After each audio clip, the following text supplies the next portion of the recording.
د محمد نبي جالبه کار د افغانانو زړونه یې وګټل. ګرانو لیدونکو، که چېرې تاسو د کرکټ مینوال یاست نو دغه چینل مو په خدمت کې ده.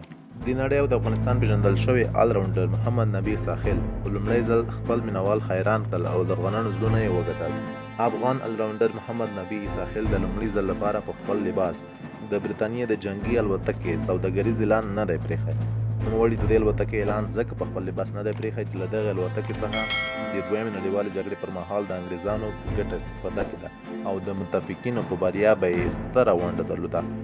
د انګلستان په ویټالټي بلاس سیالیو کې د محمد نبي لوبډلې د ټولو لوبغاړو په سینه د دې جنګي الوتکې اعلان شتون لري، خو یوازې نبي د خپلې سینې څخه د الوتکې دغه اعلان لرې کړی او ښایي محمد نبي هم په بدل کې دغه شرکت او یا هم د لوبډلې مالک ته پیسې ورکړي. د محمد نبي دا ډول جرأت او عمل په ټولنیزو رسنیو ټولو افغانانو ستایلی. افغانانو په ټولنیزو رسنیو لیکلي موږ له جنګه ستړي یو او د کرکټ په لوبو کې د دې ډول اعلاناتو مخنیوی باید هر افغان لوبغاړی وکړي. محمد نبي د مجيب الرحمن او د راشد خان ترڅنګ د انګلستان د کورنیو تجارتي ویټالټي بلاس سیالیو سږکال هم لوبیږي.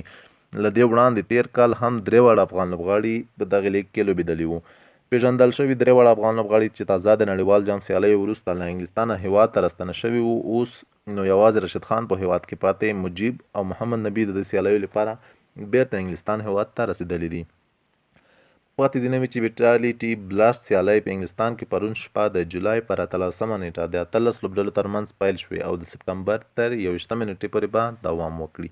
ګرانو لیدونکو، زموږ چینل در سره سبسکرایب کړئ. مننه.